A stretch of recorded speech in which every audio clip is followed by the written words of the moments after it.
ನಮಸ್ಕಾರ ಸ್ನೇಹಿತರೆ, ನಮ್ಮ ನಂಬಿಕೆಗೆ ಸ್ವಾಗತ ಸುಸ್ವಾಗತ. ಸ್ನೇಹಿತರೆ, ತಿಹಾರ್ ಜೈಲ್ ಅಂದ್ರೆ ಸಾಮಾನ್ಯರಿಗೆ ಅದೇನೋ ಕುತೂಹಲ, ಆದರೆ ಕ್ರಿಮಿನಲ್ಸ್ಗಳಿಗೆ ಅದೊಂದು ನರಕ.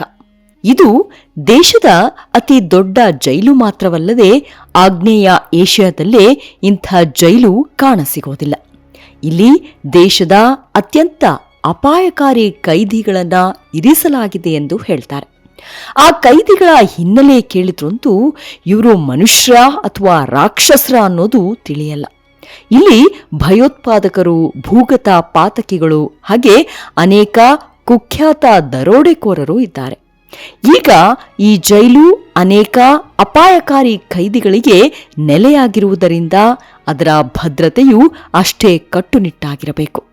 ಆದರೆ ಇತ್ತೀಚಿನ ದಿನಗಳಲ್ಲಿ ತಿಹಾರ್ನ ಭದ್ರತೆಯು ಕೇವಲ ಕಾಗದ ಮೇಲೆ ಮಾತ್ರ ಸೀಮಿತವಾಗಿದೆ ಅಂತಾರೆ ತಜ್ಞರು. ಯಾಕೆಂದ್ರೆ ಕೈದಿಗಳ ನಡುವಿನ ಗ್ಯಾಂಗ್ ವಾರ್ಗಳು, ಕೊಲೆಗಳು, ಮಾದಕ ವಸ್ತುಗಳು ಹಾಗೂ ಇದೆಲ್ಲದರ ದಂಧೆ ನಡೆಸೋದಕ್ಕೆ ಲಂಚ ನೀಡುವವರೆಗೂ ತಿಹಾರ್ನ ಹಣೆಯ ಮೇಲೆ ಒಂದಲ್ಲ ನೂರಾರು ಕಳಂಕಗಳಿವೆ. ಅಷ್ಟಕ್ಕೂ ತಿಹಾರ್ ಜೈಲ್ನ ಇತಿಹಾಸವೇನು, ತಿಹಾರ್ನ ಅಚ್ಚರಿಯ ವಿಷಯಗಳೇನು ಅನ್ನೋದನ್ನ ಈ ಸಂಚಿಕೆಯಲ್ಲಿ ಹೇಳ್ತಾ ಹೋಗ್ತೇನೆ. ಅದಕ್ಕೂ ಮುನ್ನ ನಮ್ಮ ನಂಬಿಕೆಗೆ ನಿಮ್ಮ ಬೆಂಬಲವಿರಲಿ. ಎಲ್ಲಾ ವಿಧದ ತ್ವಚೆಯ ಸಮಸ್ಯೆಗಳಿಗೆ ಧೀಮಹಿ ಪ್ರಾಡಕ್ಟ್ ರಾಮಬಾಣದಂತೆ ಕೆಲಸ ಮಾಡುತ್ತೆ. ಕೇವಲ 3 ದಿನದಲ್ಲೇ ವ್ಯತ್ಯಾಸ ನೋಡ್ತೀರಾ. ಯಾವುದೇ ಅಡ್ಡ ಪರಿಣಾಮಗಳಿಲ್ಲ.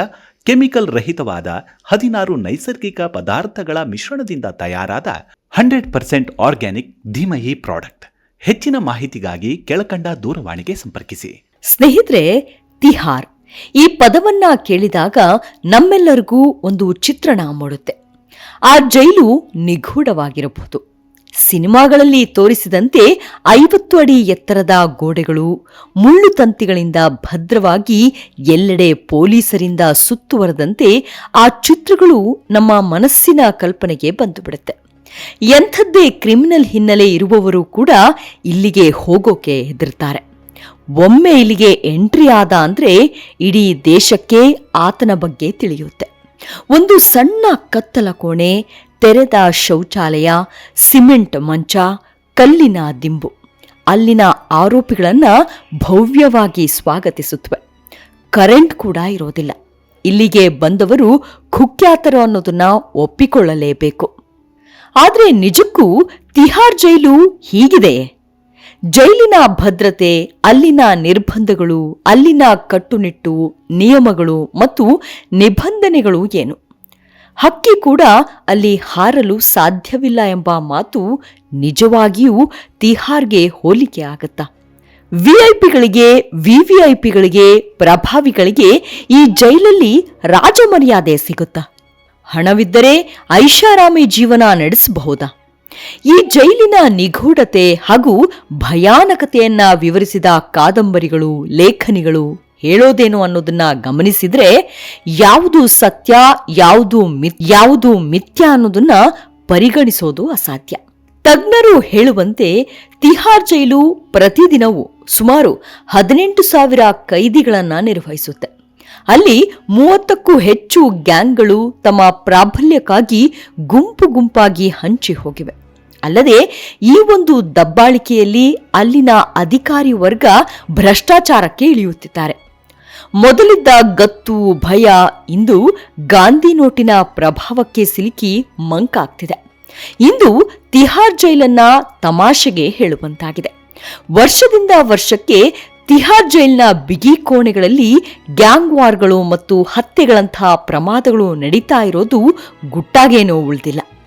ಅದು 1957 ಅಂದರೆ ಸ್ವಾತಂತ್ರ್ಯ ಬಂದು ಸರಿಯಾಗಿ 10 ವರ್ಷಗಳ ನಂತರ ತಿಹಾರ್ ಜೈಲನ್ನ ಭಾರತದ ಬಿಗಿ ಕಾನೂನು ಸುವ್ಯವಸ್ಥೆಗೆ ದಾಖಲೆಯಂತೆ ದೆಹಲಿಯ ಪಶ್ಚಿಮ ದಿಕ್ಕಿನಲ್ಲಿ ಪೂರ್ಣಗೊಳಿಸಲಾಯಿತು.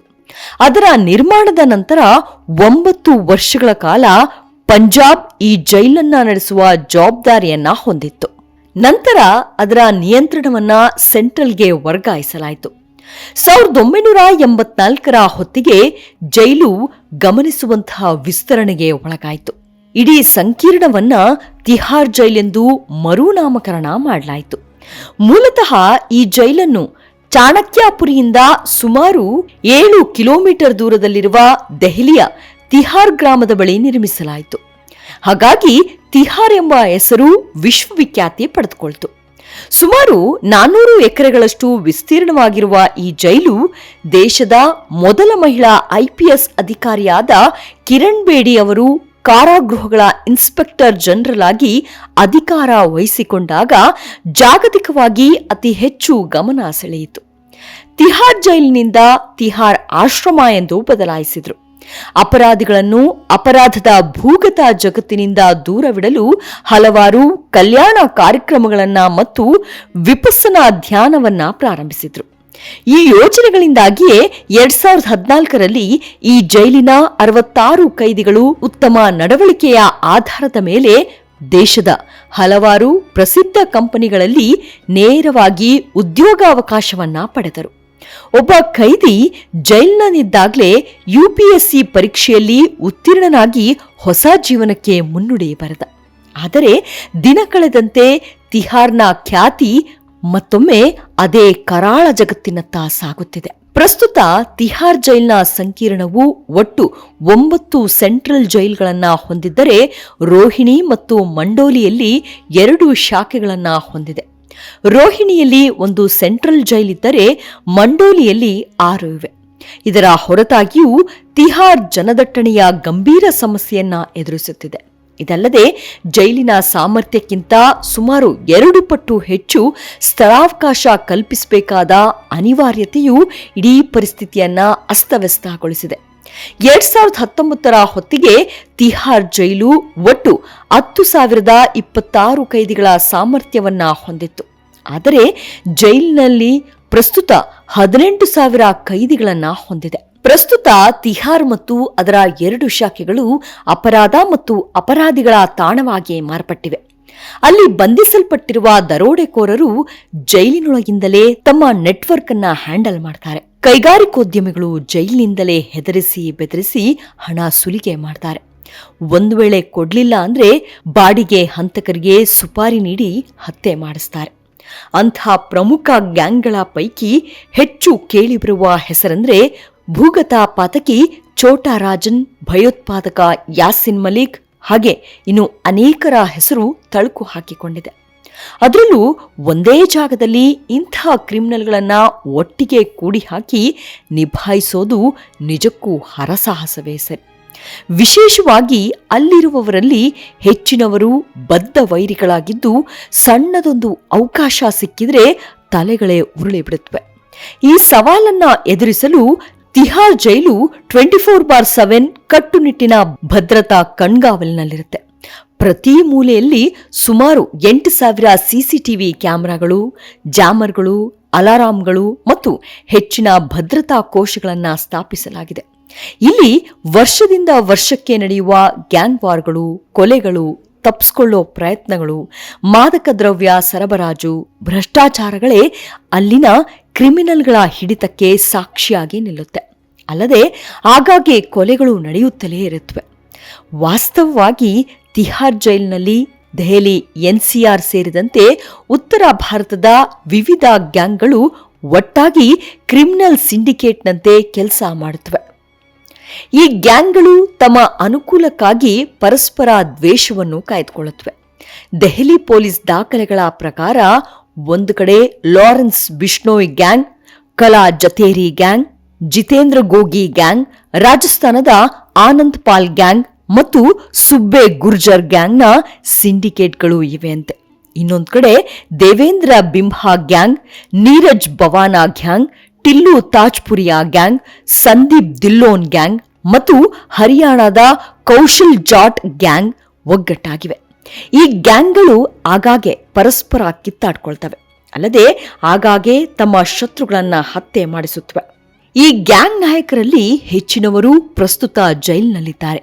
ಆದಾಗ್ಯೂ ಆನಂದ್ ಪಾಲ್ ಗ್ಯಾಂಗ್ನ ನೇತೃತ್ವ ವಹಿಸಿದ್ದ ಲೇಡಿ ಡಾನ್ ಅನುರಾಧ ಜಾಮೀನಿನ ಮೇಲೆ ಹೊರಗೆ ಬಂದಿದ್ದಾರೆ.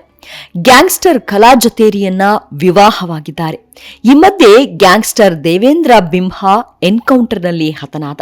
ಆದರೆ ಅಜ್ಬೈಜಾನ್ ಮೂಲದ ಲಕ್ಕಿ ಪಟಿಯಾಲ ಅಲ್ಲಿಂದಲೇ ತನ್ನ ಗ್ಯಾಂಗ್ ಅನ್ನ ನಡೆಸುತ್ತಿದ್ದಾನೆ.